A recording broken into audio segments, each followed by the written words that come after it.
Hey everybody, good morning. Welcome to the Inside Edge. Today is Thursday, the 13th of February.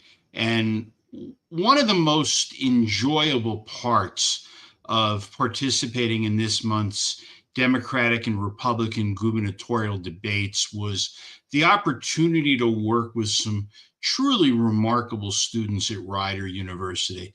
There were about 30 of Micah Rasmussen's students who volunteered their time to help make these two debates work. And as someone who developed an interest in politics at a young age, it's rewarding to watch the next generation of leaders up close, especially those as talented as the people that I watched at Rider. Some of them will run New Jersey someday. And one of that large group of impressive students was a young man named Joe Seawald. He's a junior political science major, and his knowledge of New Jersey politics astounded me. He knew his districts, he knew his numbers, he knew the players. He talked about how he predicted to a high school government class that redistricting made New Jersey's 9th congressional district more competitive than people thought, and he was right. Uh, you might remember Joe from the Republican debate. He's the one who asked a question on New Jersey transit. He said Phil Murphy said he'd fix New Jersey transit if it killed him. He's not dead, and it's still not fixed. And I think it's actually possible that he was wearing Allbirds when he asked that question.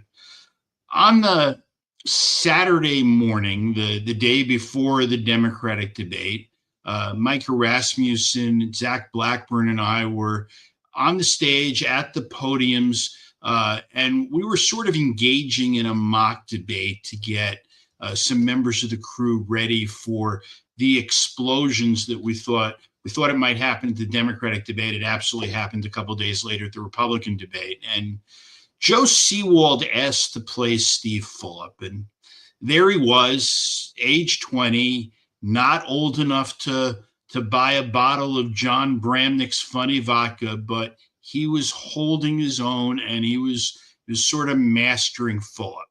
Now, I have to say that there was something Joe said that made me feel a little old. He told me he'd been reading the New Jersey Globe since he was in middle school. That's when he was following the Lance versus Malinowski congressional race in 2018. I guess I'll forgive him for that. And remember the name Joe Seawald, who reminded me so much of a young Steve Kornacki, especially the story of a young Kornacki, age 11, playing the Democratic candidate for governor of Massachusetts in a mock debate. I'll let him tell that story someday, but he got in a little trouble for the way he did it, but he did it accurately, of course. And if you're young and interested in politics, don't be afraid to get involved. Volunteer on a campaign, work for a cause you believe in, get an internship, start at the bottom and work your way up, and don't hesitate, don't hold back. Anyway, that's everything I have for today.